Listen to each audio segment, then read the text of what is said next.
A very good morning to all of you.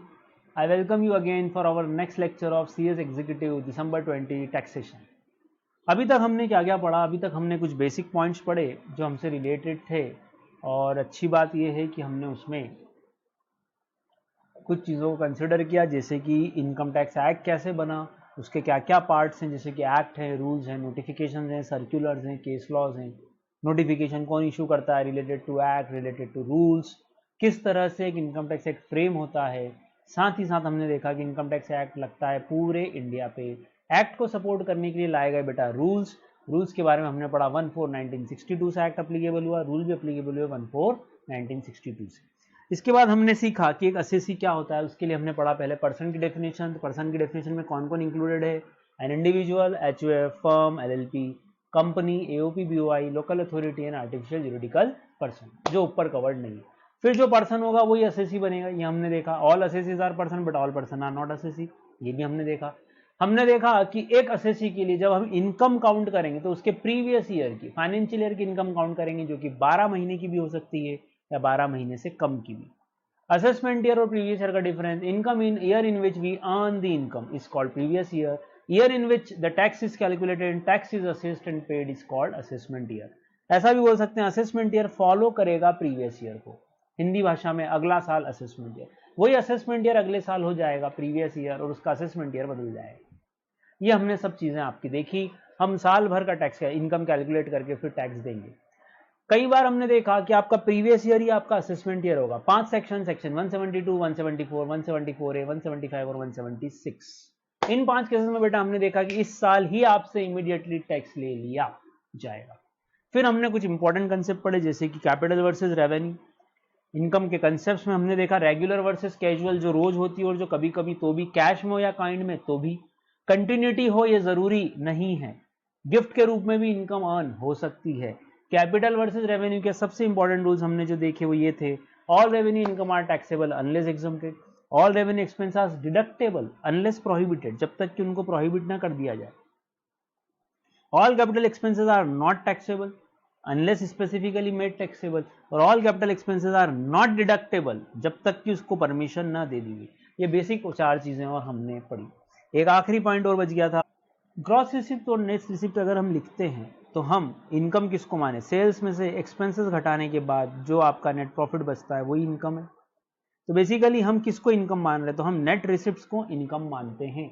कुछ exception है gross receipts के, जैसे सेक्शन 44AD एक एक्सेप्शन है जिसमें आप ग्रॉस रिसिप्ट्स को ग्रॉस बेसिस पे ही टैक्सेबल करते हो, वरना तो आप जानते हो इनकम मतलब हम P&L जैसी बात करें कि इधर सारी इनकम आएगी, इधर सारे खर्चे आएंगे, जो बच जाएगा वो आपकी income, this is your net profit.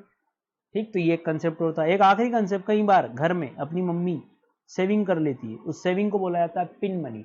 पापा ने 10,000 रुपए दिए, मम्मी ने 7,000 खर्च कर दिए, 3,000 रुपए बचा लिए। सालाना मम्मी के पास 36,000 रुपए बच गए। क्या ये इनकम है? तो ये इनकम नहीं है, ये सेविंग है।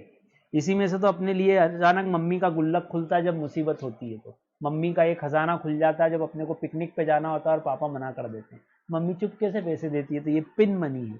This is not your income, this is her savings, तो इस पर टैक्स नहीं लगेगा। इसको बोलते हैं बेटा पिन मनी, ध्यान रखना, पिन मनी इसको बोला जाता है। ये थे इनकम के वेरियस कंसेप्ट।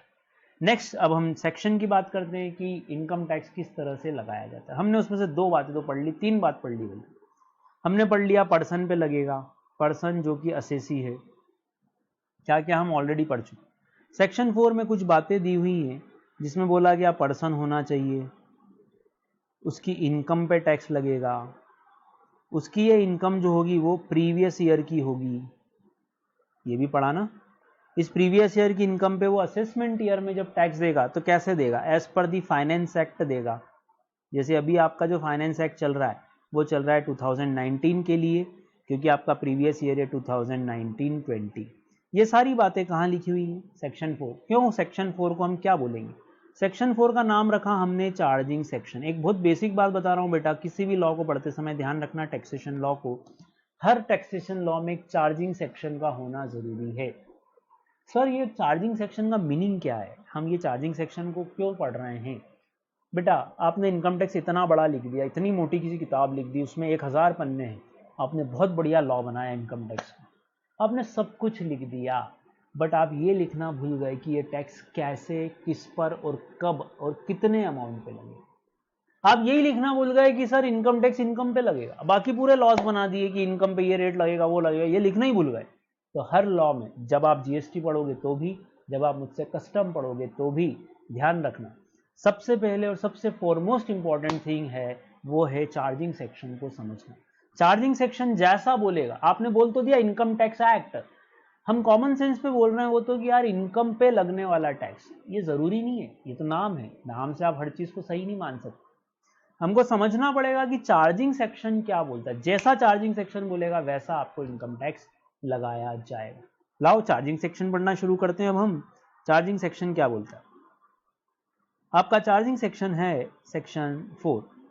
टिक करो एमसीक्यू का सबसे इंपॉर्टेंट, एक और इंपॉर्टेंट वर्ड जो हमको ध्यान रखना है, सेक्शन 4,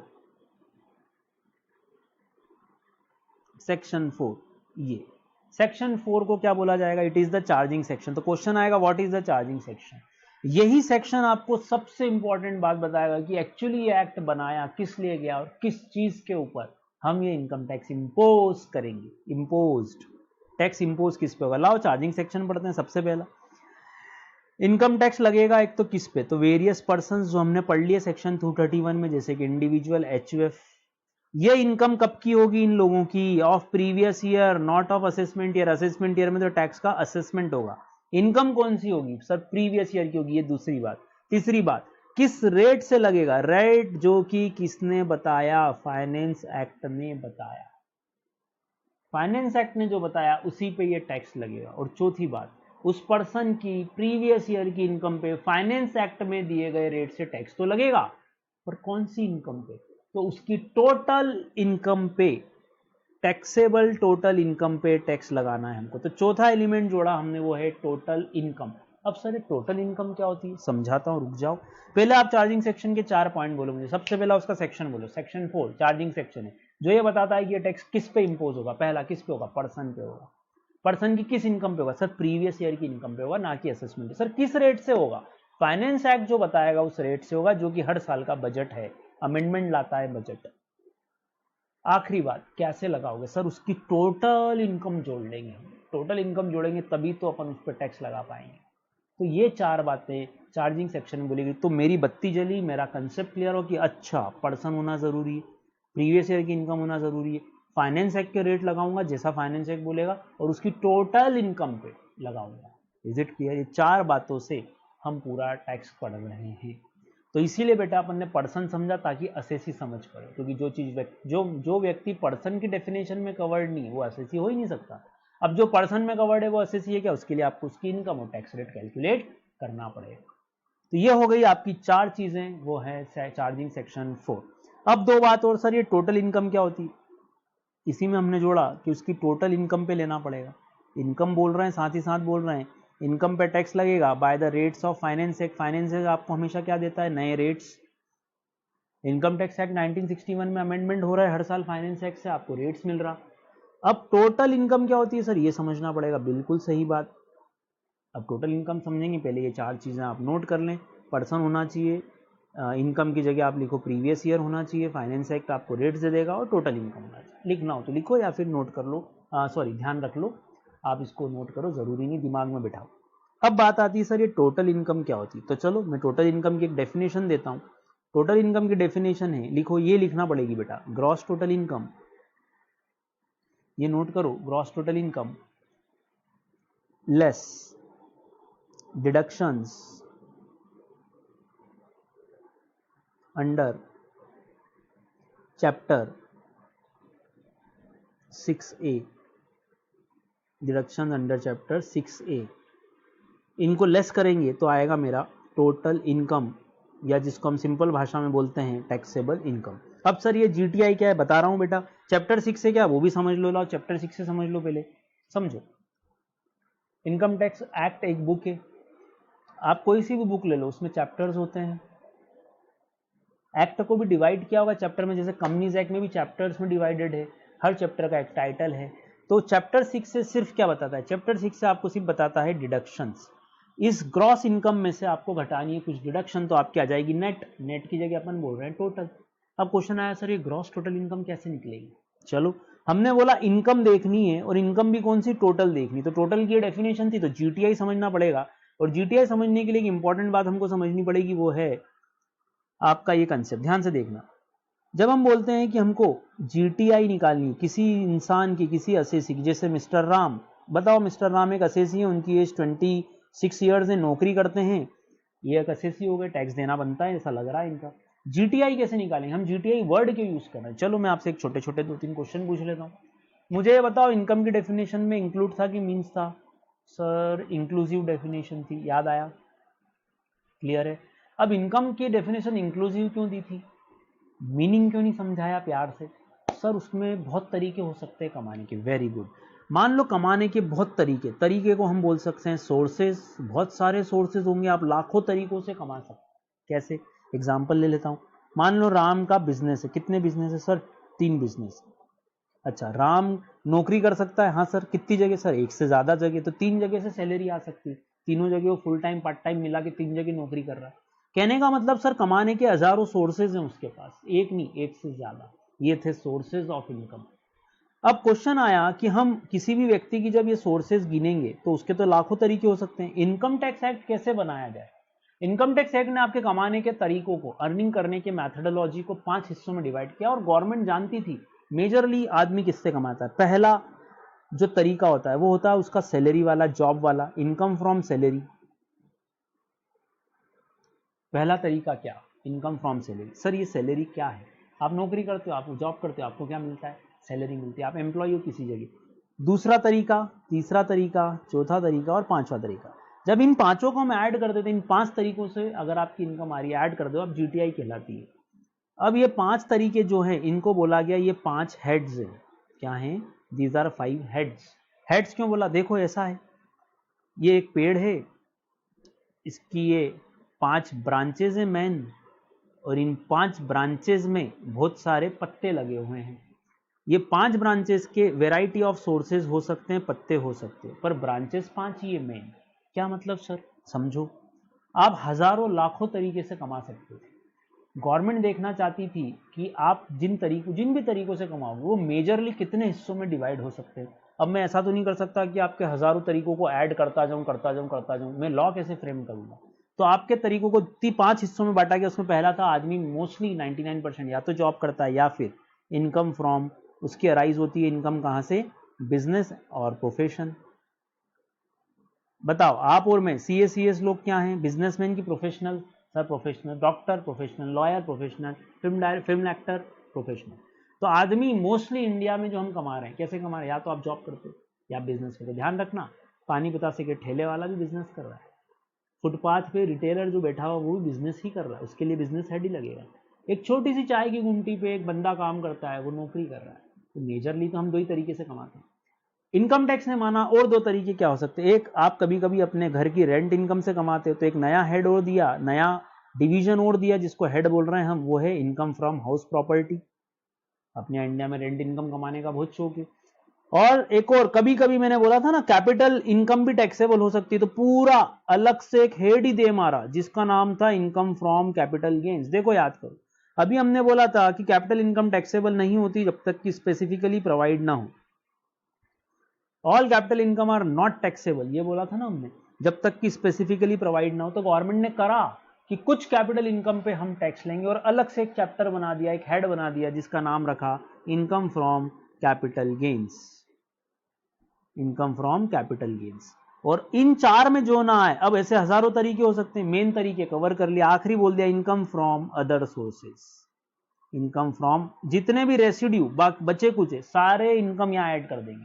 तो ये 5 हिस्सों में गवर्नमेंट ने क्यों डिवाइड करा? इन हिस्सों को पहले तो अपन क्या बोल रहे हैं वो बताओ? हेड्स। अच्छा, हेड्स बोलने का लॉजिक क्या? सर सोर्सेस हजारों हो सकते हैं पर हेड 5 ही होंगे। क्या मतलब? सर आपके बिजनेस 1 लाख बिजनेस हो सकते हैं, आप 1 लाख बिजनेस कर रहे हो अलग अलग, आप उनको सोर्सेज बोलोगे। हेड कौन सा लगेगा? इनकम फ्रॉम बिजनेस प्रोविजन में आपकी सारे सोर्सेज जोड़ दूंगा तो एक हेड आ जाएगा। आप 15 जगह नौकरी कर रहे हो, 15 जगह जॉब कर रहे हो, आपके 10 घर हैं जिससे इनकम आती है हाउस प्रॉपर्टी की रेंट इनकम, पर सोर्सेज 10 हैं, हेड एक ही है। House property. क्यों? गवर्नमेंट को इस हर एक हेड के ऊपर क्या कुछ रूल्स बनाने थे, इन सब के ऊपर कुछ रूल्स, कुछ लॉ, कि बस ऐसा सिंपल सा एक पन्ने का इनकम टैक्स एक्ट बनाया कि इन पांचों को ऐड कर देना, बस जीटीआई आ जाएगी, 2 पन्ने की डिडक्शन दे दी, टैक्स खत्म, 15 पन्ने में पूरा लॉ खत्म कर दिया। क्या इतना सिंपल है? तो उसके रूल्स बनाने पड़ेंगे कि सैलरी में क्या टैक्सेबल होगा, क्या टैक्सेबल नहीं होगा, बिजनेस में कौन सी इनकम काउंट होगी, कौन सी इनकम काउंट नहीं होगी।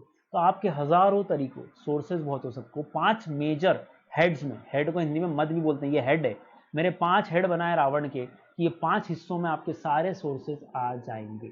तो आप 15 जगह नौकरी करो, कोई दिक्कत नहीं। मैं हेड कौन सा लगाऊंगा? सैलरी। आपके 100 बिजनेस है, मैं हेड कौन सा लगाऊंगा? Business profession.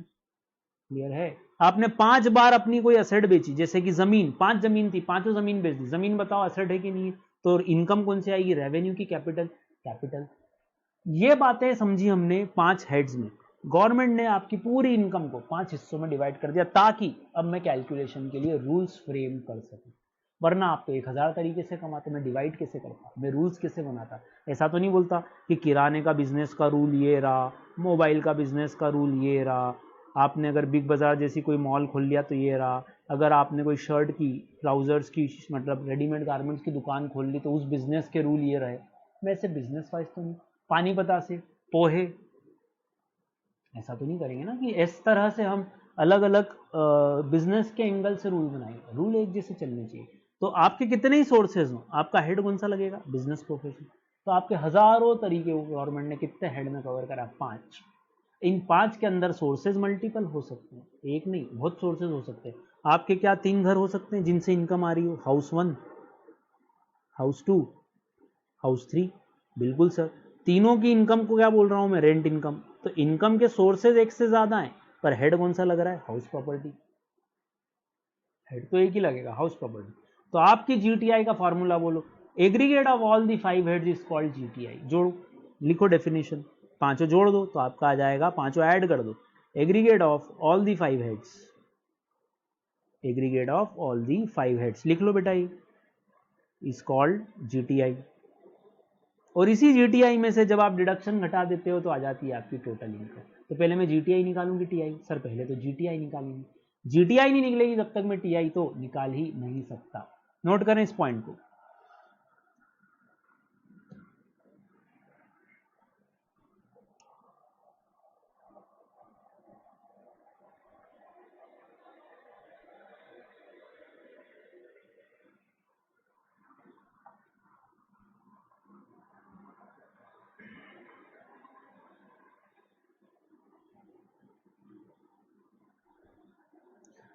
तो हम कितने ही तरीकों से कमा लें, इनकम टैक्स लॉ उनको 5 मेजर हेड्स में डिवाइड करेगा और उसके हिसाब से रूल्स फ्रेम करेगा।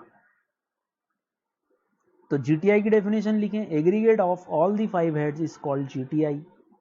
तो सर सोर्सेस कहां गए? अरे बेटा, ये सोर्सेज ऐड करे तो ही तो आपका क्या आया? हेड। तो सर इसका मतलब सोर्सेज बहुत हो सकते हैं। हाँ बेटा, अनलिमिटेड। हाँ बेटा, तो सोर्सेज ऐड कर देंगे तो हेड आ जाएगा। बिल्कुल सही जवाब, सोर्सेज ऐड कर दोगे तो हेड आ जाएगा। तो सारे सोर्सेज एक जैसे लेंगे कि अलग अलग? सर एक जैसे सोर्सेज आने चाहिए, जैसे घर की इनकम है तो वो यहाँ आना चाहिए, बिजनेस की इनकम है तो वो तीसरे हेड में आना चाहिए। अब मेरा आपसे एक और क्वेश्चन, अगर इन सब हेड से रिलेटेड रूल्स हैं तो क्या ये हर एक हेड मेरे लिए एक चैप्टर है जो मुझे आगे पढ़ना है? हाँ बेटा, ये हर एक हेड आपके लिए एक चैप्टर है। और क्या सर ये भी एक चैप्टर है डिडक्शंस अंडर चैप्टर 6 से? बिल्कुल बेटा। और याद करो, यहाँ अपन ने एक बात पढ़ी थी एसएससी की डेफिनेशन में कि कई बार दूसरों की इनकम आप में ऐड होगी, जिसके लिए हमने वर्ड बोला था क्लबिंग। याद आया? एसएससी की डेफिनेशन याद करो, देखो एसएससी की डेफिनेशन थी हमारी ये, क्या लिखा है? In respect of income of another person. आपकी इनकम में जुड़ रही किसी और की इनकम, मतलब इन पांचों हेड्स के साथ आपको कौन सा चैप्टर लगाना पड़ जाएगा? वो है क्लबिंग। यहाँ पर ऐड करना पड़ेगा आपको यहाँ कुछ चीजें, क्लबिंग करने के बाद ही आएगी आपकी जीटीआई। अब एक और खास बात, अगर आप बोलते हो कि आपके 2 बिजनेस हैं, आपके 3 बिजनेस हैं, एक में प्रॉफिट है एक में लॉस है, तो क्या ये आपस में एडजस्ट नहीं होंगे, सेट ऑफ नहीं होंगे? होंगे सर।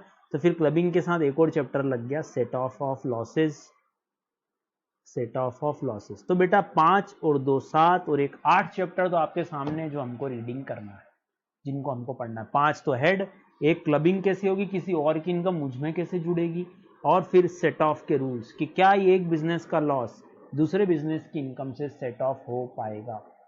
ये सब जोड़ के आएगी अपनी जीटीआई। ये 2 पॉइंट और जोड़ो कि इन 5 हेड में आपको एडजस्टमेंट करना है क्लबिंग का, ये 2 चैप्टर और जुड़ेंगे, किसी और की इनकम अपने में जुड़ रही है क्या, ऐड हो रही है क्या, वो करो एग्रीगेट, प्लस सेट ऑफ करना हो तो सेट ऑफ कर दो, लॉसेस को इनकम से घटाओ, और फिर आएगी आपकी जीटीआई। तो ये 7 चैप्टर और एक 8वां चैप्टर आपका डिडक्शंस का यहाँ है। 8 चैप्टर आपको पढ़ने, 5 head, set of, clubbing, deduction. अब आपका इंडेक्स देखिएगा, आपको समझ पड़ जाएगी बात। क्लियर? तो ये चार्जिंग सेक्शन 4 ने मुझे 2 बातें और सिखाई। पहला व्हाट इज टोटल इनकम, दूसरा व्हाट इज जीटीआई। 2 बातें और सीखी हमने। जीटीआई करते समय हमारे पास आते हैं हेड्स और सोर्सेस। क्लियर? अगर आपसे कोई पूछे what is the difference between heads and sources तो कैसे बोलोगे? लाओ मैं बता देता हूं आपके लिए। देखो, ये हैं हेड्स और ये हैं सोर्सेज ऑफ इनकम। अगर इनका कोई आपसे डिफरेंस पूछता है, कॉमन सेंस लगाना बेटा, ये सब बेसिक कंसेप्ट्स हैं, ऐसा नहीं है कि आपको एग्जाम में आएगा, ये हमको हमेशा के लिए समझना है कि हेड्स क्या है, सोर्सेज क्या है। चलो बताओ हेड्स कितने? सर हेड्स तो 5 ही हैं, there are 5 heads of income, अभी हमने देखा। सोर्सेज बोलो, सर सोर्सेज आर अनलिमिटेड, आप हजारों लाखों तरीके से कमा सकते हो, उन लाखों तरीकों को डिवाइड करोगे कितने हिस्सों में? 5 हिस्सों में। ये पहला डिफरेंस हो गया। दूसरा बोलो, सर दूसरा डिफरेंस हम ये बोल सकते हैं कि जब हम इन 5 हेड्स को ऐड करते हैं तो हमारी आती है aggregate of 5 heads is called GTI. लिख सकते हैं क्या बेटा? ये aggregate of 5 heads is equal to GTI. Aggregate of particular source, aggregate of source कहां जाएगा? एक पर्टिकुलर इनकम, एक पर्टिकुलर नेचर की सोर्सेस सारे ऐड कर दो, जैसे जितने भी बिजनेस है सब ऐड कर दो, तो एक हेड लगेगा बिजनेस प्रोफेशन, वो बनेगा आपका क्या? Head of income. जब सोर्सेज ऐड करोगे तो हेड हो जाएगा। Is it clear? नोट करो, ये भी बेसिक है थोड़ा सा, इसको नोट कर लोगे हमेशा काम आएगा। एक हेड्स है, एक सोर्सेज है। 5 heads, there are unlimited sources, there are 5 heads and there are unlimited sources. Aggregate of 5 heads is called GTI. Aggregate of all the sources is a particular head of income. Is a particular head of income.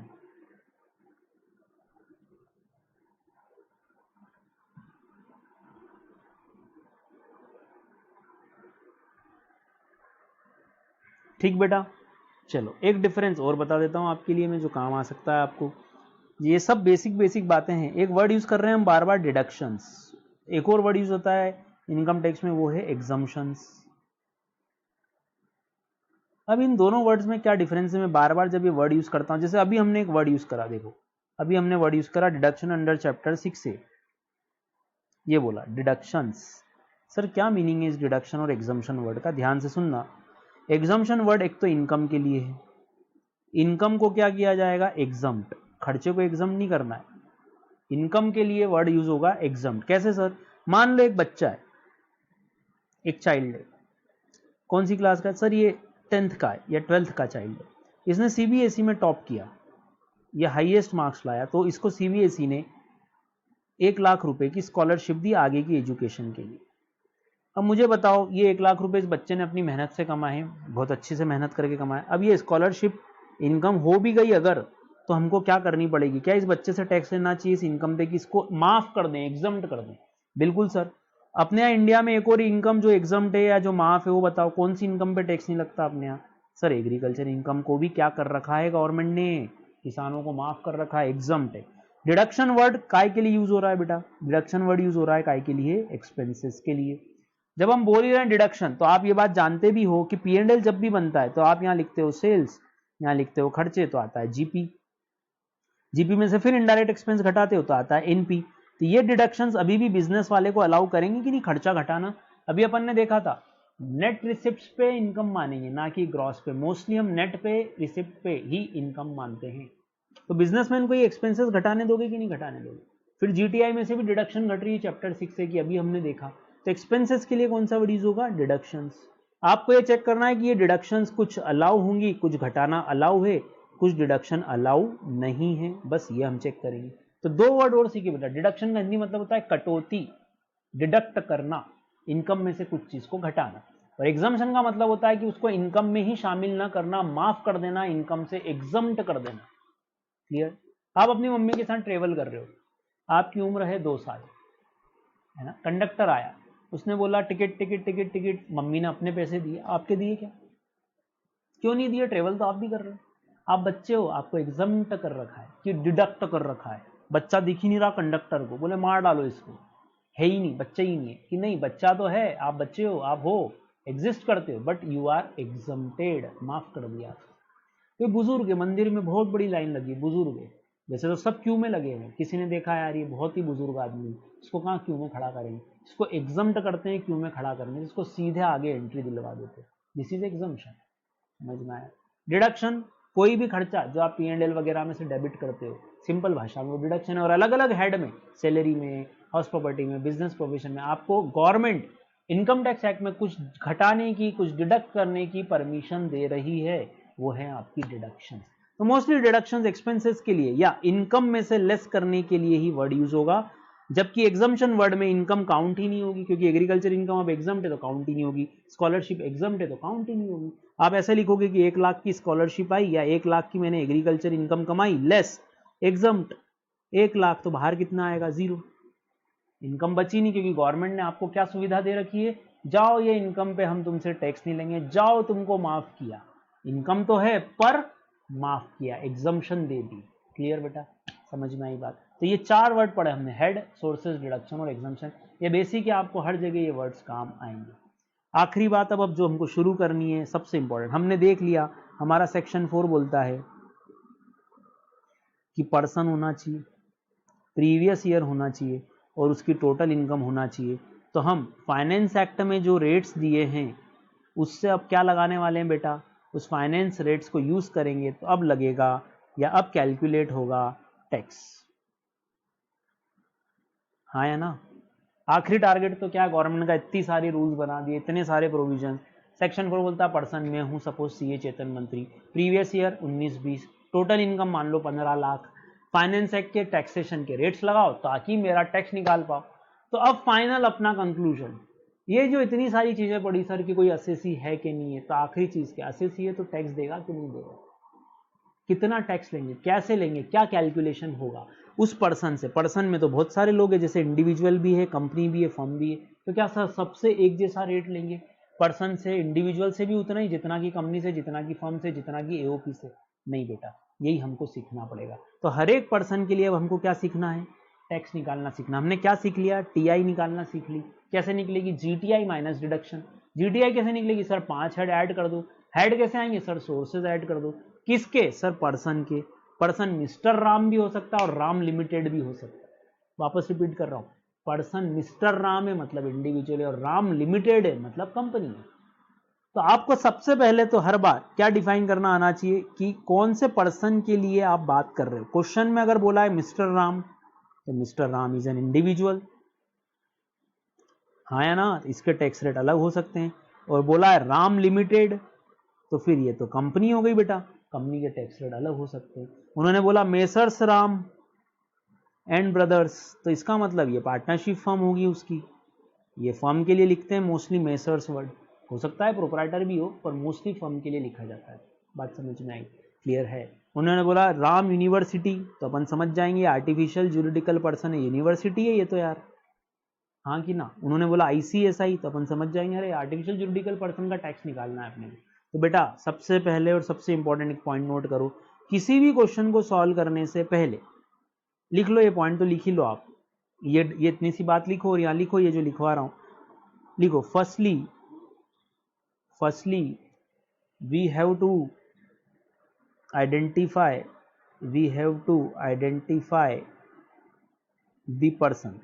सारे rules लगाने से पहले, किसी भी चीज के rule लगाने से पहले आपको सबसे पहले डिफाइन करना पड़ेगा वो पर्सन कौन है, वो इंडिविजुअल है कि वो कंपनी, क्योंकि दोनों के रूल्स अलग अलग हो सकते हैं ना। दोनों के रूल्स सेम होंगे जरूरी है क्या? अंतर आ सकता है, कंपनी का टैक्स अलग हो सकता है, इंडिविजुअल का टैक्स अलग हो सकता है, इंडिविजुअल पे लगने वाले सेक्शन अलग हो सकते हैं, कंपनी पे लगने वाले सेक्शन अलग हो सकते हैं। तो बेटा मैं हिंदी में इसको बोलता हूं मेरा असेसी कौन या मेरा पर्सन कौन। सबसे पहले दिमाग में एक ही बात, मेरा पर्सन कौन, मेरा पर्सन कौन, ये जाने बिना अगर हमने कोई भी चीज शुरू की तो डेफिनेटली हमारा आंसर गलत ही होगा। क्लियर है, बात समझ में आई। अब मैं आपको सिखा रहा हूं हर एक पर्सन के लिए, इंडिविजुअल, कंपनी, एचयूएफ वगैरह के लिए क्या टैक्स रेट लगेंगे। तो आप इस लेक्चर में आप सीखना शुरू कर रहे हो अपना फाइनल कंक्लूजन की टैक्स रेट्स क्या हैं और किस इनकम पे कितना टैक्स रेट लगेगा। चलो एक बात तो आप पढ़ चुके हो इस डायग्राम से, ये वाला डायग्राम याद करो थोड़ा सा। डिफरेंस में पढ़ा था कि डायरेक्ट टैक्स है income tax, income tax is a direct tax. तो डायरेक्ट टैक्स हमेशा कैसे होते हैं सर, प्रोग्रेसिव होते हैं, ऐसे हमने पढ़ा है। प्रोग्रेसिव मतलब बढ़ते हुए, जितनी ज्यादा इनकम उतना ज्यादा टैक्स। Very good. इसका मतलब ये टैक्स रेट जो आपको दिखाए जाएंगे यहाँ वो प्रोग्रेसिव होने चाहिए कि रिग्रेसिव। डायरेक्ट टैक्स है सर तो प्रोग्रेसिव ही होने चाहिए। मैं शुरू करने जा रहा हूं आपके और मेरे लिए पहला एपिसोड कि हम किस तरह टैक्स कैलकुलेट करेंगे एक इंडिविजुअल के लिए। ठीक, चलिए इंडिविजुअल के लिए सबसे पहले हम बनाएंगे एक डायग्राम। ये डायग्राम नोट करो आप, फिर मैं आपको इसको समझाता हूं।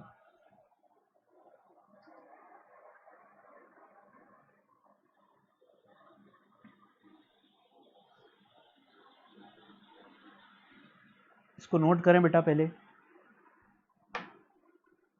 टाइटल डालें tax rate for individuals on his total income.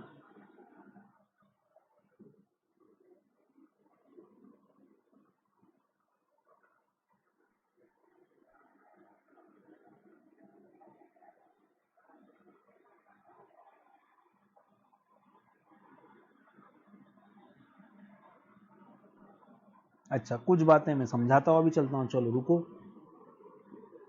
चलो बेटा, सबसे पहला इंडिविजुअल के लिए मैं दो डेफिनेशन और समझा रहा हूं, ध्यान से सुनना। पहली डेफिनेशन है हमारी जो हम समझ रहे हैं वो है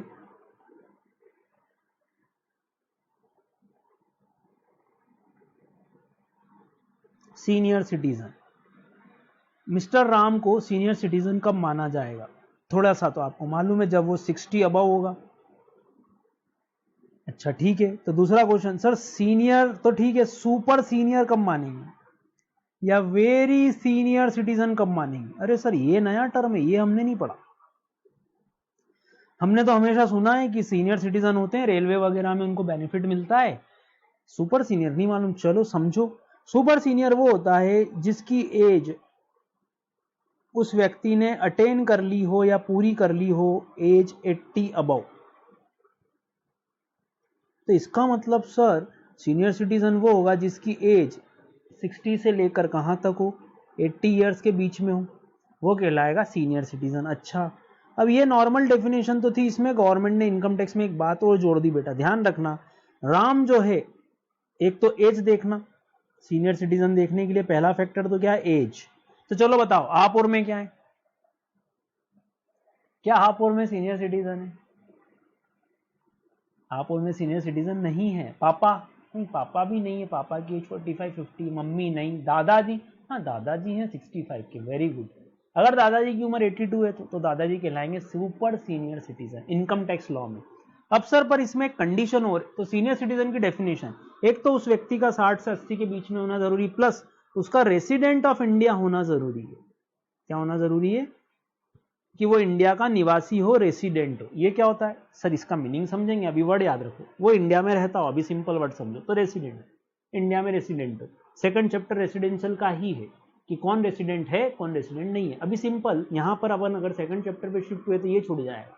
तो अभी दो डेफिनेशन बाद बोलो अभी तो फटाफट। सीनियर सिटीजन कौन है? जिसकी उम्र 60 से लेकर 80 हो प्लस वो रेसिडेंट हो। प्लस की जगह मैं यहाँ एंड लगा सकता हूं आप बोलो तो। ये दोनों कंडीशन एक साथ पूरी होनी चाहिए। यहां भी बोलो प्लस उसका क्या होना जरूरी है, रेसिडेंट ऑफ इंडिया, तो वो कहलाएगा सुपर सीनियर सीनियर। तो सर इसका मतलब एक व्यक्ति है जिसकी एज है 82 बट वो नॉन रेसिडेंट है, रेसिडेंट नहीं है, तो क्या वो सुपर सीनियर कहलाएगा? नो सर, नहीं, क्योंकि वो क्या है, नॉन रेसिडेंट। ये दो डेफिनेशन क्लियर होगी, सीनियर सिटीजन और सुपर सीनियर। जरा सा नोट कर लो, ये सीनियर 60 से 80 plus resident, super senior 80 above plus resident. Note करो।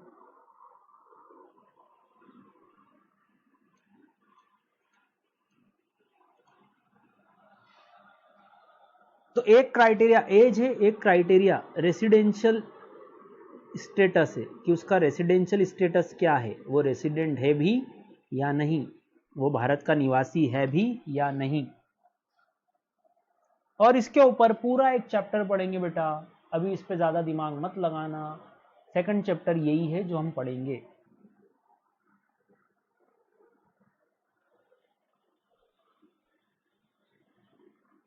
तो ये भी दो एमसीक्यू हो गए आपके कि who is a senior citizen. अच्छा, एज गिनना तो आपको आती है, एज कैसे गिनते हैं, डेट ऑफ बर्थ से गिनते हैं ना बेटा। आपकी डेट ऑफ बर्थ अगर 17 जन 1959 है, आपको ये एज गिननी कब है, ध्यान रखना ये एज गिननी है, आप यहीं लिख लो चाहो तो। ये एज जो होनी चाहिए ये अटेंड हो जानी चाहिए इसके बीच की। अटेंड का मतलब समझो, जब आप भी आपका बर्थडे सेलिब्रेट करते हो आपका 17th ईयर कंप्लीट हुआ और 18th लगा, तो क्या आप बोलते हो मैं 18 का हो गया? नहीं, 18 लगा है, 18 कंप्लीट नहीं हुआ है। 18वां लगना क्या मेजर मान लिया जाएगा? नो सर, 18वां कंप्लीट होना। Indian contract act, Indian majority act याद कर लो 1875, who has attend the age of 18, जिसका 18 कंप्लीट होना चाहिए कि लगना। सर कंप्लीट होने पे हमको मानना पड़ेगा, वेरी गुड। अब मुझे बताओ मेरी एज 59 कंप्लीट हुई, 60th ईयर लगा, तो क्या मैं सीनियर सिटीजन हूं? नहीं, 60th कंप्लीट हो गया, हाँ सर अब हो।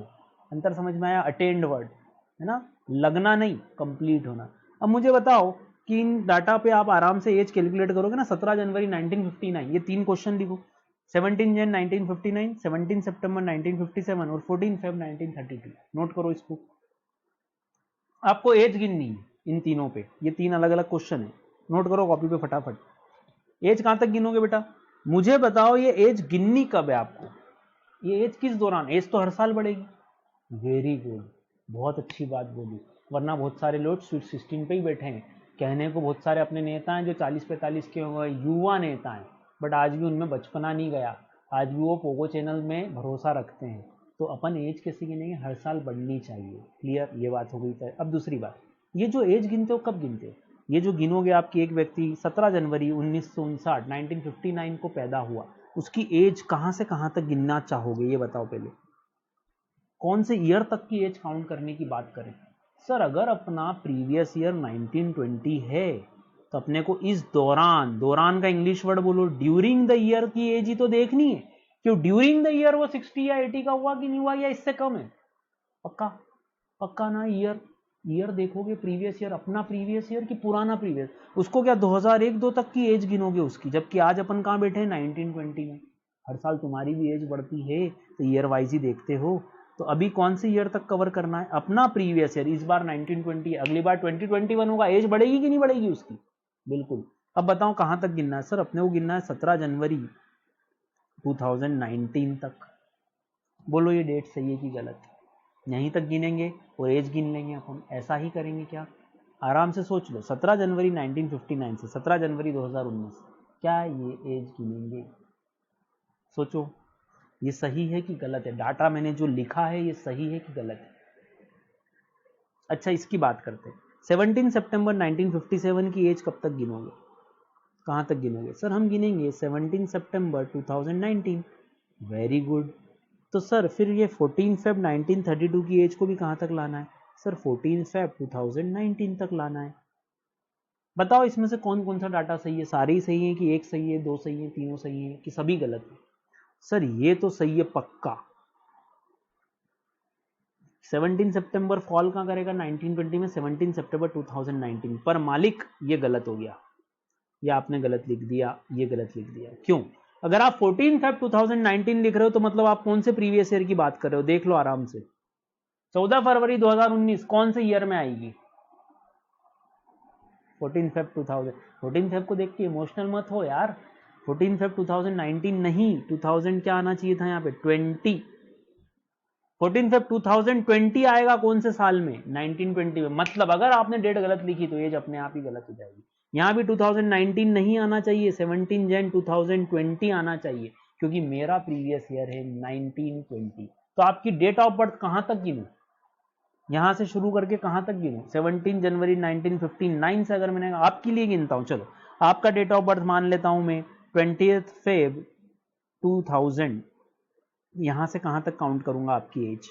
सर 20th Feb 2019 बोलोगे क्या? तो ईयर हो गया 18-19। नहीं सर, बोलना पड़ेगा 2020। क्या बात समझ में आई?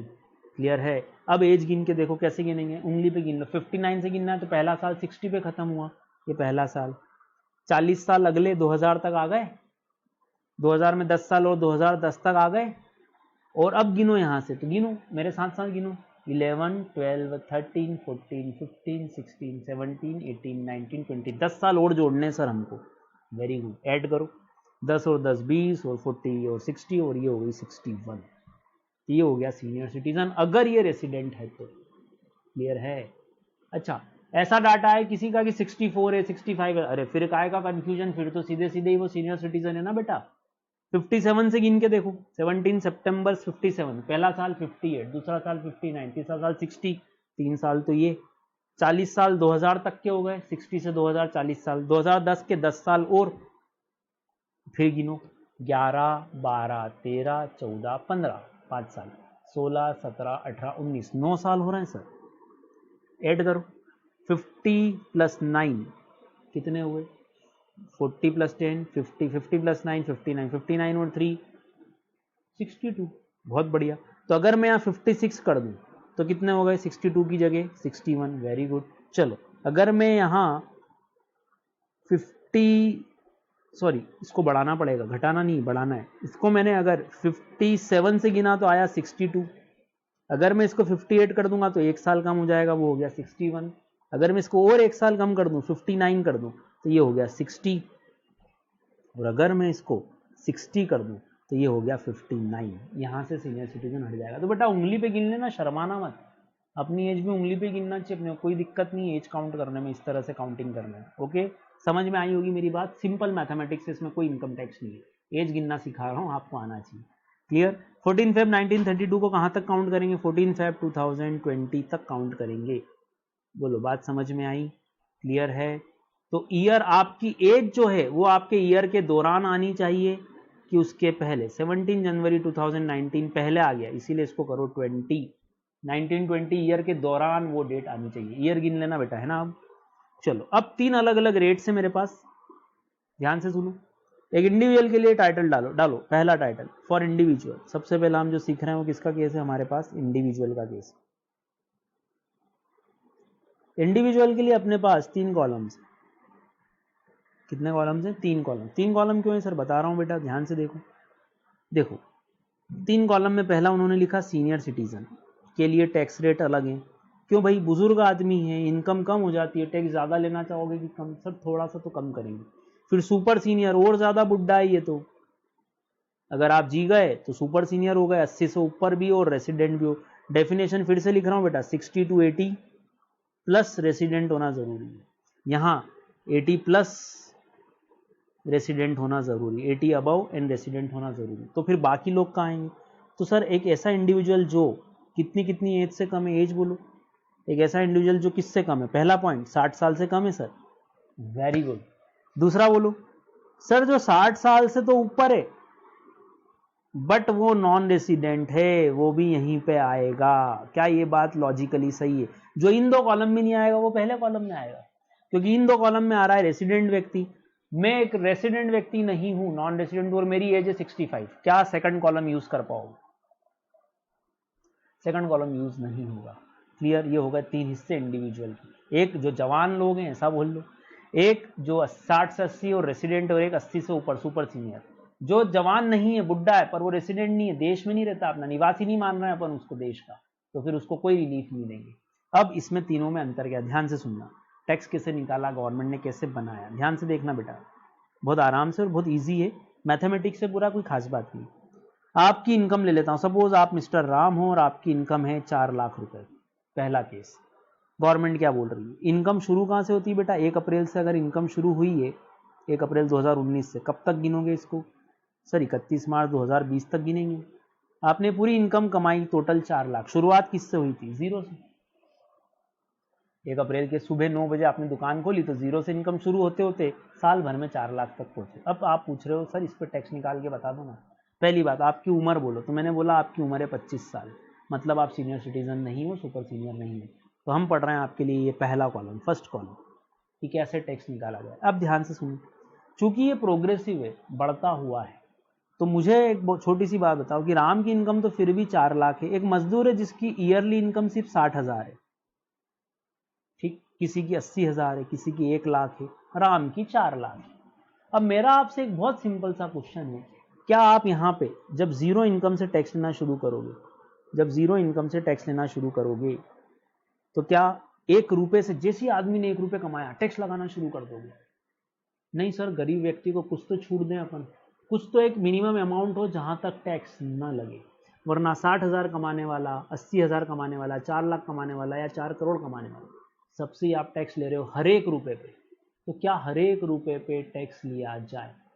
गवर्नमेंट बोल रही है यार ऐसा भी आदमी हो सकता है ना जिसकी ईयरली इनकम सिर्फ 30,000 हो, अपन उससे भी टैक्स ले लेंगे क्या, गरीब आदमी। तो गवर्नमेंट ने क्या बोला? गवर्नमेंट ने बोला हम जीरो से लेकर एक लिमिट सेट करते हैं जहां तक हम टैक्स का रेट रखेंगे नील।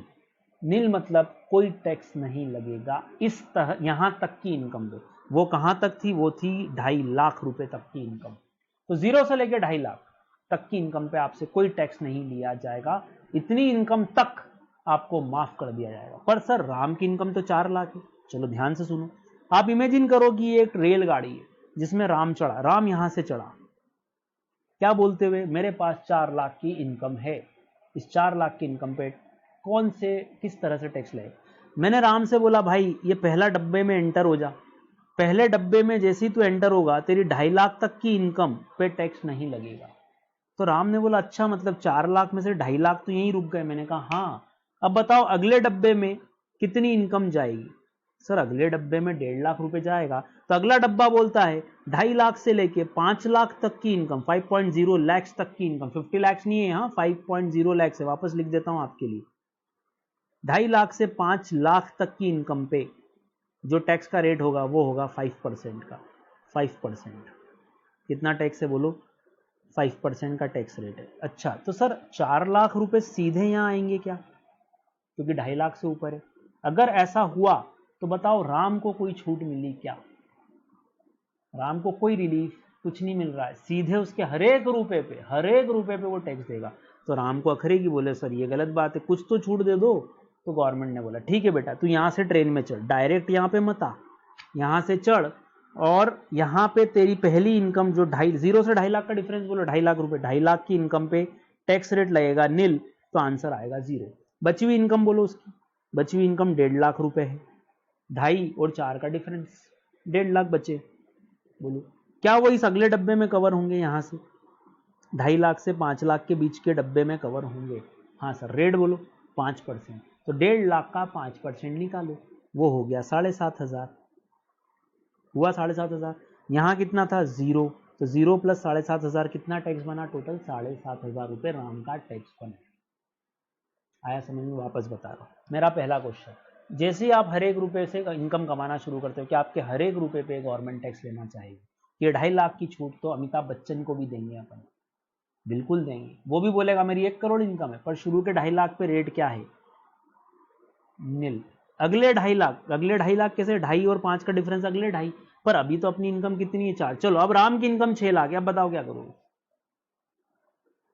राम की इनकम 6 लाख है। अरे सर अगर राम की इनकम 6 लाख हुई तो एक गड़बड़ है, यहाँ 1.5 लाख नहीं आएगा, फिर यहाँ 2.5 लाख ही आएगा पूरा। तो 2.5 और 2.5 कितने हुए बेटा? 5, और राम की इनकम तो 6 है, तो बैलेंस कितना बच गया? अभी भी 1 लाख बच गया। तो तीसरे डब्बे में राम घुस गया, इसका मतलब तीसरा डब्बा कहां तक की इनकम कवर करता है? 10 लाख तक की इनकम कवर करता है, और टैक्स का रेट है 20%। क्या मतलब सर? वापस से देख लो, 6 लाख की इनकम है मान लो राम की, राम से क्या हर एक रुपए पे टैक्स ले ले? यहाँ पे जब हम बोलते हैं 5 से 10 लाख की इनकम यहाँ आएगी, तो हर एक रुपए पे टैक्स लेना है? नहीं लेना है बाबा। तो क्या करें? तो सर अपने को एक काम करना पड़ेगा, राम को वापस यहाँ से चढ़ाएंगे, पहले 2.5 लाख को पहले डब्बे में छोड़ देगा। अब बच गए उसके पास 6 में से 2.5 गए, कितने बचे? उसके पास बच गए 3.5। अगला डब्बा फिर 2.5 लाख का है, देखो कैसे, 2.5 लाख से 5 लाख का डिफरेंस कितना आता है? 2.5 लाख तक की इनकम, यहां और छोड़ देगा वो। 2.5 लाख से 5 लाख तक का डब्बा कितनी इनकम कवर कर लेगा? 2.5 लाख। और तो 2.5 और 2.5 5, अब कितने बचे? 1 लाख। तो ये कौन से डब्बे में आ गया बेटा? तीसरे डब्बे में कवर हो गया, ये ट्रेन के इस तीसरे कंपार्टमेंट में आ गया, जहां पे रेट लगेगा 20%। अब बताओ राम के ऊपर कितना टैक्स लगेगा? लाओ बताओ, सोचो सोचो सोचो सोचो। सर हमने बोला कि इस पहले डब्बे पे तो उससे टैक्स लेंगे हम 2.5 लाख पे और रेट है हमारा 0%, तो ये आ गया नील। दूसरे डब्बे में फिर उसने 2.5 लाख की इनकम छोड़ी और रेट है 5%, तो 2.5 लाख का 5% होता है सर 12,500। और तीसरे डब्बे में उसकी इनकम आई 1 लाख जिसका रेट है 20%, तो ये हो गया उसका 1 लाख का 20% 20,000। चलो टोटल लगाओ तो पहले तो 6 लाख हो रहा है कि नहीं, 6 लाख का बाइफर्केशन हो गया, तो उसको भी इस 2.5 लाख का बेनिफिट मिला कि नहीं मिला, मिला। क्या मैं डायरेक्टली 6 लाख में 20% लगा दूंगा, नहीं सर, प्रोग्रेसिव है। देख लो, जैसे जैसे इनकम बढ़ेगी वैसे वैसे टैक्स बढ़ेगा, प्रोग्रेसिव है। प्रोग्रेसिव नहीं होता तो क्या होता, 6 लाख पे सीधे 20%, 1,20,000 का टैक्स बनता, वो हाथ जोड़ लेता आपके कि मालिक मेरे को कुछ भी नहीं चाहिए, मैं तो इनकम ही नहीं कमाऊंगा। गवर्नमेंट ने क्या बोला, हम हर एक रुपए पे टैक्स नहीं लेंगे बेटा, तेरे को थोड़ी सी रिलीफ तो देंगे। तो शुरू के डब्बे में नील, उसके बाद 5% रेट बढ़ रहा है, स्पीड बढ़ रही है ट्रेन की, और तीसरे डब्बे में आ गए तो ज्यादा हिचकोले खाना पड़ेंगे, 20% का टैक्स लगेगा, ज्यादा घूमोगे, स्पीड और बढ़ गई। समझ में आया? टोटल टैक्स बताओ कितना आएगा, तीनों को जोड़ो, 0 प्लस 12,500 प्लस 20,000, सर 32,500 का टैक्स बनेगा राम के ऊपर, कितने की इनकम पे, 6 लाख की इनकम। क्लियर? अब मैं इसको यहां लिख रहा हूं, इन सबको बोलते हैं अपन क्या, स्लैब्स। क्या बोलते हैं, स्लैब। स्लैब किसको बोलते हैं, सीढ़ियों को भी स्लैब्स बोला जाएगा, ऐसे बढ़ती है सीढ़ियां। और दूसरा स्लैब के सामने लिखना है रेट्स। स्लैब क्या बताती है, वो डिफरेंस की कहां तक की इनकम किस जगह कवर होगी। तो पहली स्लैब बोलो 0 से 2.5 लाख, और इसका रेट बोलो सर नील। 2.5 लाख 1 रुपए से लेकर, या 2.5 लाख ही बोल लो आप सिंपल भाषा में, 2.5 लाख से लेकर 5 लाख तक की इनकम पे रेट बोलो सर 5% टैक्स लगेगा। बैलेंस और इनकम बच गई तो सर 5 लाख से 10 लाख का तीसरा कंपार्टमेंट, उस पे रेट बोलो सर 20%। पर सर किसी की इनकम 10 लाख से ज्यादा हो गई, जैसे कि राम की इनकम मान लो यहां 16 लाख होती, तो क्या करते बताता हूं। 10 लाख से ऊपर जितनी भी बैलेंस इनकम है, 10 लाख एंड अबव, ये जो भी इनकम है इस पे रेट लगेगा वो है 30%। कैसे सर, डब्बा चेंज करते हैं, लाओ अपना डब्बा एक और बार बनाते हैं अपना, ध्यान से देखो। राम की इनकम बोलो, इमेजनरी डाटा कोई भी, सर जैसे राम की इनकम अपन ले लेते हैं 15 लाख रुपए, ठीक। इसकी टोटल इनकम, टोटल पे टैक्स लगाना है ना, अभी आपने चार्जिंग सेक्शन पढ़ा मेरे से, टोटल इनकम पे। तो पहला डब्बा बोलो सर, पहले डब्बे में वो 2.5 लाख की इनकम छोड़ेगा, 0 से 2.5 लाख, तो डिफरेंस आ गया 2.5 लाख। रेट बोलो 0%, तो आंसर बोलो टैक्स का क्या है, नील। सर अगला डब्बा, उसको 2.5 लाख से 5 लाख का दिया हमने कि 5 लाख तक की इनकम होते हैं ना, उसकी तो 15 लाख है, तो पूरी 5 का डब्बा भरा गया या नहीं भरा गया, बिल्कुल फील हो गया। पूरा 5 का डब्बा 2.5 लाख, और देख लो 2.5 और 2.5 5, रेट बोलो 5%, तो यहाँ आ गया 12,500। क्या अभी भी उसकी पूरी इनकम पे टैक्स लग गया, नहीं सर, अभी तो 2.5 और 2.5 पे ही लगा है। अगला तीसरा डब्बा है अपना 5 लाख से लेके 10 लाख तक का, 5 लाख से 10 लाख मतलब कितनी इनकम, 5 लाख रुपए की इनकम पे रेट है 20%, तो ये आ गया सर 1 लाख रुपए। देख लो 5 लाख का 20%, अभी भी कितनी इनकम कवर हुई, 2.5 लाख, 2.5 लाख और 5 लाख, सर 10 ही कवर हुई। बैलेंस बोलो 15 माइनस 10, सर बैलेंस बच गया उसका अब 5 लाख, और या इसको 16 कर लो, आपको कंफ्यूजन नहीं होगा। बैलेंस बच गया उसका 6 लाख हो, इस 6 लाख का रेट बोलो सर 30% लगेगा, जो भी बैलेंस है उस पर 30% टैक्स लगेगा। तो 6 लाख का 30%, 1,80,000 रुपए। टोटल टैक्स बोलो बेटा, टोटल टैक्स जोड़ो, 1,80,000 प्लस 1 लाख, 2,80,000, 2,80,000 और 12,500, 2 lakh, 2,92,500 plus 0, 2,92,500 is my final tax for income of ₹16 lakh. क्या समझ में आई बात? तो ये थी मेरी स्लैब्स, ये थे मेरे रेट्स, और ये था मेरा टैक्स। तो slab into rate is equal to tax. तो गवर्नमेंट ने बताओ इसको प्रोग्रेसिव रखा है या नहीं रखा है, ऐसा बढ़ता हुआ, और हर व्यक्ति को, चाहे अमिताभ बच्चन हो, चाहे मैं हूं, चाहे आप हो, 2.5 लाख का बेनिफिट तो सलमान, अमिताभ, अक्षय सबको मिलेगा।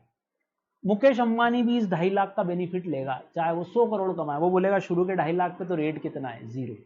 तो बेटा क्या मैं डायरेक्टली 16 लाख को यहां ला रहा हूं 30% में सीधा, नहीं नहीं, आपको ट्रेन के डब्बे की तरह एक एक डब्बा क्रॉस करना है, एक एक कंपार्टमेंट क्रॉस करना है, एक एक एंगल क्रॉस करना है, एक एक बैरिकेड क्रॉस करना है, और अपनी इनकम का एक एक पार्ट यहाँ छोड़ते हुए टैक्स निकालना है।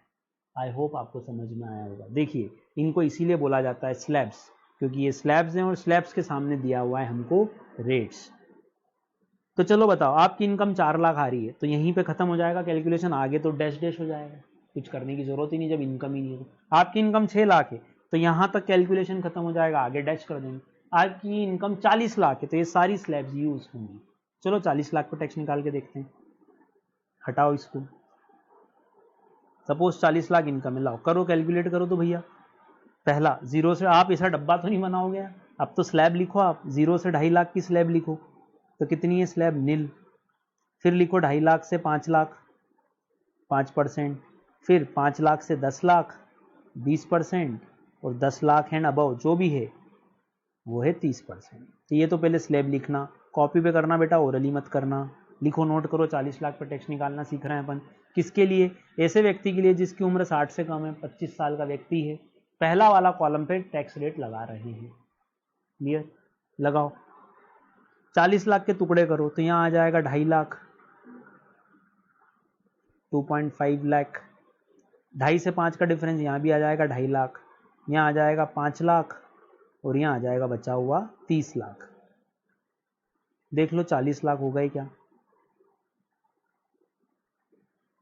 मैं आपके लिए पूरे डिजिट लिख देता हूँ,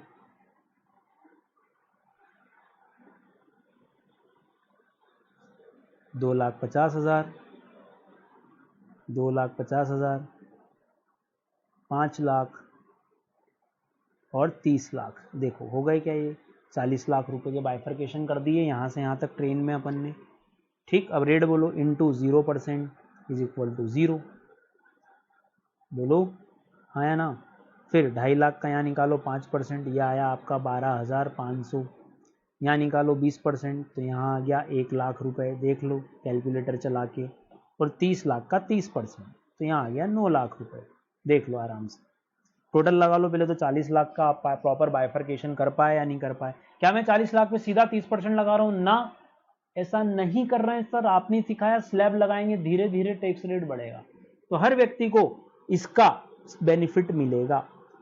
टोटल टैक्स बोलो 10,12,500, ये हमारा 40 लाख पे राम टैक्स देगा। खास बात बेटा, चूंकि इसका बेनिफिट सबको मिल रहा है, या नील रेट है, यहाँ कौन सा रेट है, नील। नील है मतलब एक तरह से गवर्नमेंट आपसे कुछ भी टैक्स नहीं ले रही, आपको माफ कर दिया, ये आपके लिए शुरू के 2.5 लाख पे एक गिफ्ट हो गया गवर्नमेंट की तरफ से, एग्जम्पशन हो गई। और ये एग्जम्पशन चूंकि सबको लगती है तो इसको हम क्या बोलेंगे, बेसिक एग्जम्पशन स्लैब। 0 से 2.5 लाख को क्या बोलेंगे, बेसिक एग्जम्पशन स्लैब। बेसिक मतलब मूलभूत, जो सबको मिले। आप एक बार बताओ, आप और मैं और मुकेश अंबानी और अमिताभ बच्चन, बेसिक नेसेसिटी। मुकेश अंबानी हीरे खाता है, अमिताभ बच्चन तो ज्वेलरी खाता है, आप और मैं रोटी खाते हैं। ये बेसिक मतलब जो सबके लिए एक जैसा। यस, बेसिक नेसेसिटी, रोटी कपड़ा मकान सबको चाहिए, चाहे वो गरीब से गरीब हो, चाहे अमीर से अमीर। तो यहाँ बेसिक एग्जम्पशन स्लैब बोलेंगे 0 से 2.5 लाख की स्लैब को। समझ में आई बात, नोट करो इसको।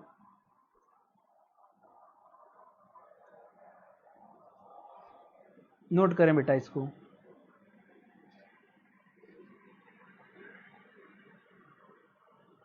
तो आप ट्रेन के डब्बे मत बनाना, यह आपको समझाने के लिए था कि आप इनकम टैक्स की ट्रेन में चढ़े और पहले बॉक्स में कितना एग्जम्प्ट हुआ, दूसरे बॉक्स में कितना रेट लगा, तीसरे बॉक्स में रेट बढ़ता जा रहा है, चौथे बॉक्स में रेट बढ़ता जा रहा है। ये देखो सीढ़ी नुमा है, सीढ़ी जैसा है, इसीलिए इनको लिए स्लैब्स वर्ड भी यूज कर सकते हैं, डिविजन्स वर्ड भी यूज कर सकते हैं।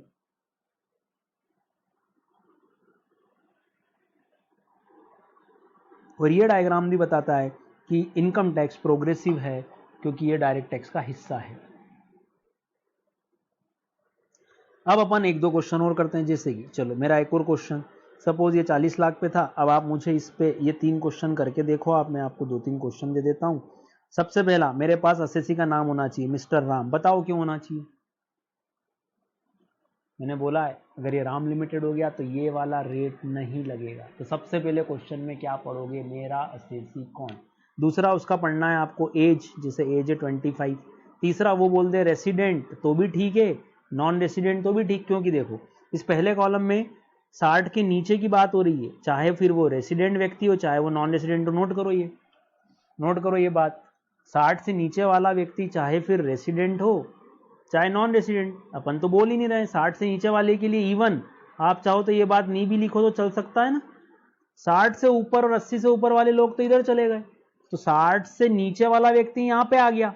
अब वो चाहे कैसा हो, रेसिडेंट हो या नॉन रेसिडेंट, ये देखना नहीं है, पर आपके नॉलेज के लिए लिखो ताकि आपको कोई कंफ्यूजन नहीं हो।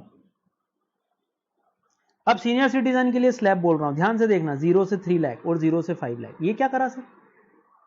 अच्छा, मतलब जो बुजुर्ग व्यक्ति है उसको और ज्यादा माफी दे दी अपन ने कि उसकी 3 लाख तक की इनकम पे हम नील टैक्स लेंगे, और बहुत बुजुर्ग व्यक्ति, very senior, super senior citizen की 5 लाख तक की इनकम हम माफ कर देंगे, उससे 1 रुपया टैक्स नहीं लेंगे। तो बेसिक एग्जम्पशन स्लैब कितनी हो गई बेटा आपके पास? 3। पहला 2.5 लाख, दूसरा 3 लाख, तीसरा 5 lakh. So there are 3 basic exemption slabs. अगर 60 से कम हो या 60 से ऊपर है पर नॉन रेसिडेंट है तो 2.5 लाख वाली स्लैब लगाएंगे, पहला कॉलम। सीनियर सिटीजन है और रेसिडेंट है तो 3 लाख वाला स्लैब लगाएंगे, और वेरी सीनियर सिटीजन है तो हम लगाएंगे 5 लाख तक की स्लैब। अच्छा सर, मतलब अगर ये 40 लाख के क्वेश्चन में अगर ये एज 25 की जगह 65 हो जाए और वो व्यक्ति अगर रेसिडेंट हो, मैं क्वेश्चन चेंज कर रहा हूं, 25 की एज नहीं है उसकी, राम की एज 65 और वो रेसिडेंट है, तो क्या डिफरेंस आएगा सर? हमको यहां 2.5 लाख की जगह क्या लिखना पड़ेगा? 2.5 लाख की जगह 3 लाख तक और 3 से 5 लाख ऐसा लिखना पड़ेगा क्या? अगली स्लैब बोलो क्या बनेगी, मन से ही बना लो, 3 से 5 लाख का रेट बोलो 5%। अगली स्लैब बोलो 5 लाख से 10 लाख और 10 लाख से ऊपर, रेट बोलो 20% और 30%। अच्छा सर, मतलब इन दोनों में 50,000 की एग्जम्पशन बढ़ा दी। यस बेटा, टैक्स बचेगा इसका। और यहां बोलो, यहां 5 लाख वाली स्लैब तो आएगी नहीं, 5 लाख से 10 लाख और 10 लाख से अबव, रेट बोल दो सर वही 20% और वही 30%। तो ये अपन ने तीनों की बेसिक एग्जम्पशन स्लैब नोट कर ली। नोट करो बेटा ये तीनों।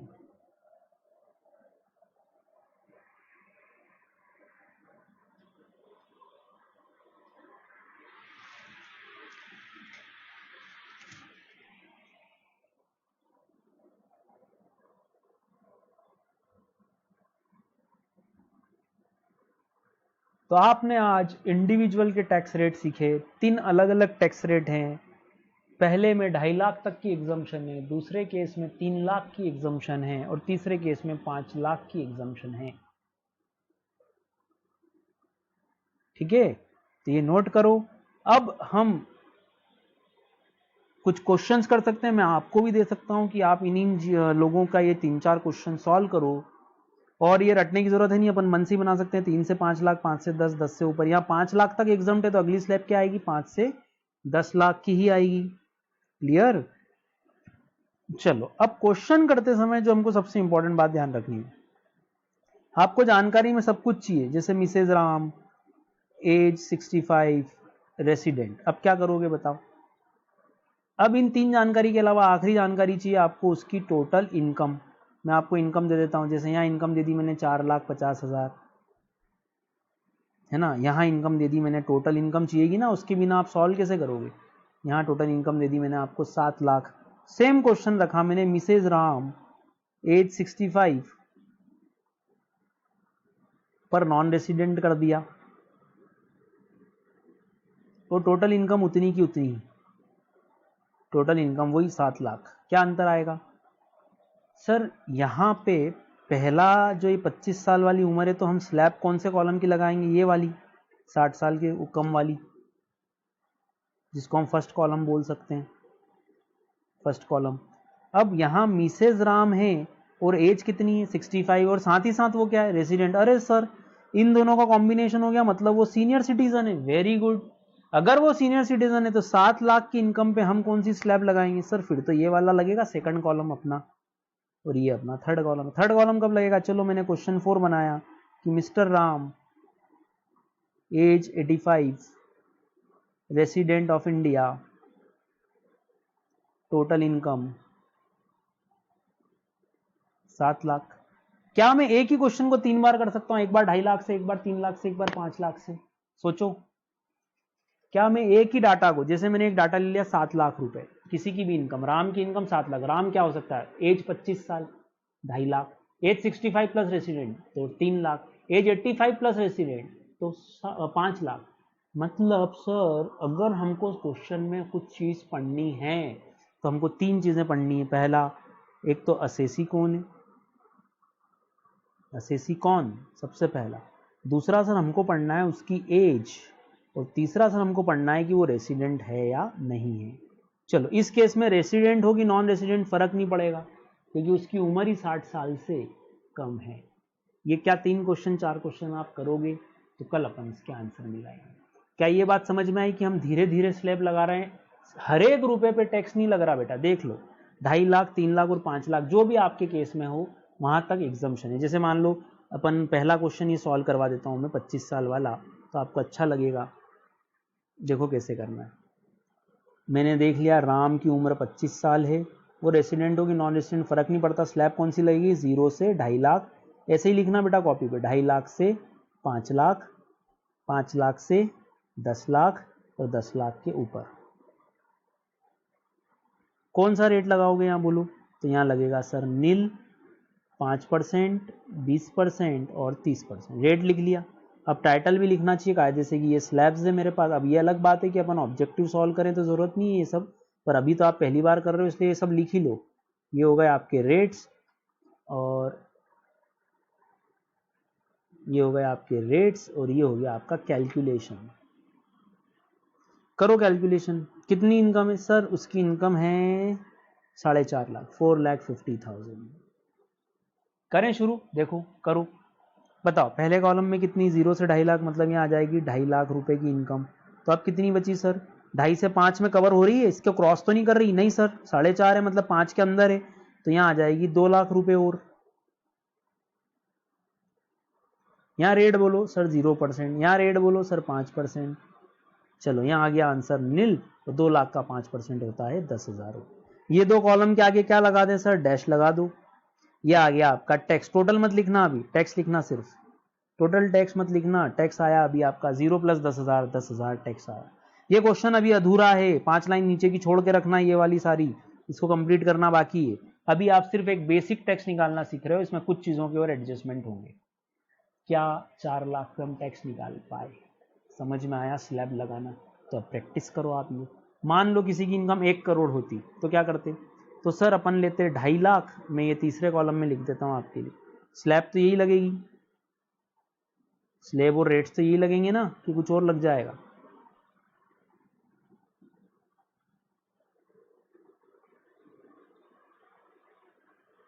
लगाओ स्लैब। 1 करोड़ की इनकम देख लेते हैं, लाओ। किसी की इनकम मान लो 1 करोड़ है, नहीं किसी की नहीं, अपने को बताना पड़ेगा उसकी एज कितनी है। उसकी एज है 25 साल, ठीक है सर। 2.5 लाख वाली स्लैब लगाएंगे मालिक, हाँ सर 2.5 लाख, 2.5 लाख से 5 लाख, 5 लाख से 10 लाख और 10 लाख के ऊपर। रेट बोलो, यहाँ आएगा 0%, यहाँ आएगा 5%, यहाँ आएगा 20% और यहाँ आएगा 30%। रेट तो याद हो गया अब आपको, वेरी गुड। 1 करोड़ की इनकम डिवाइड करो सर 2.5 लाख, सर 2.5 लाख, 2.5 कैसे आया सर, 2.5 और 5 का डिफरेंस 2.5 तो होता है। इतनी इनकम इस डब्बे में आ गई, इस ब्लॉक में आ गई। 5 से 10 लाख का डिफरेंस सर 5 लाख। बैलेंस बोलो, 10 लाख खत्म हो गए, 1 करोड़ में से 10 तो यही खत्म हो गए ना, ऐसे ही दिख रहा था। तो 90 लाख रुपए बैलेंस बचा। इनटू करो, 0%, 5%, 20% और 30%। यहाँ आएगा 0, यहाँ आएगा 12,500, यहाँ आएगा 1 लाख और यहाँ आएगा 9×27, 27 लैक्स आएगा ना, 9 × 3 27 लैक्स टोटल हो गया। 28,12,500 का टैक्स। चेक करो, चेक करो 1 करोड़ पे आप भी करके देखो।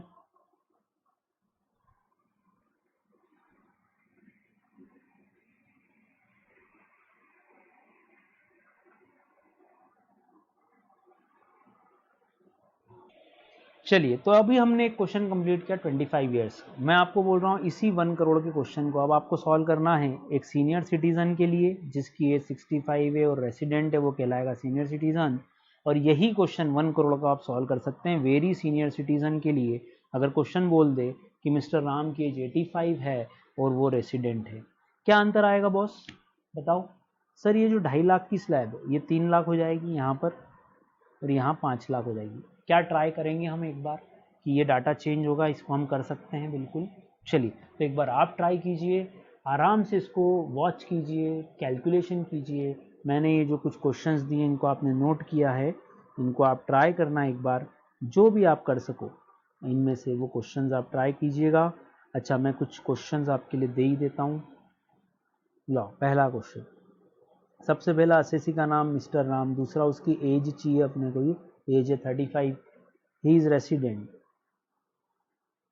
और उसकी इनकम है, टोटल इनकम बेटा है ना, इनकम नहीं, अपन ने को टैक्स काय पे निकालना है, टोटल इनकम। उसकी टोटल इनकम है ₹4 लाख। सेकंड केस, अगेन मेरा एसएससी मिस्टर राम, एज कितनी, एज सर 55, ओके। अब वो बोल रहे हैं कि राम नॉन रेसिडेंट है, तो क्या करेंगे, और टोटल इनकम उसकी है, टोटल इनकम जो है वो है 4 लाख ही है, सपोज 4 लाख ही। अब बताओ क्या होगा सर, एज 60 से कम हो तो रेसिडेंट होगी, नॉन रेसिडेंट स्लैब तो 2.5 लाख वाली ही लगेगी, फर्स्ट कॉलम वाली। ट्राई करना आप, चलो बहुत बढ़िया।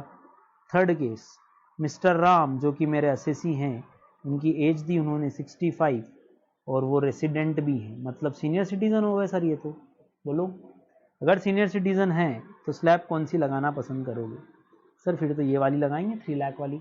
बिल्कुल ट्राई करना आप 3 लाख वाली स्लैब। मैं क्वेश्चन दे देता हूँ, टोटल इनकम आप मान लो इनकी वो है 7 लैक्स। क्लियर?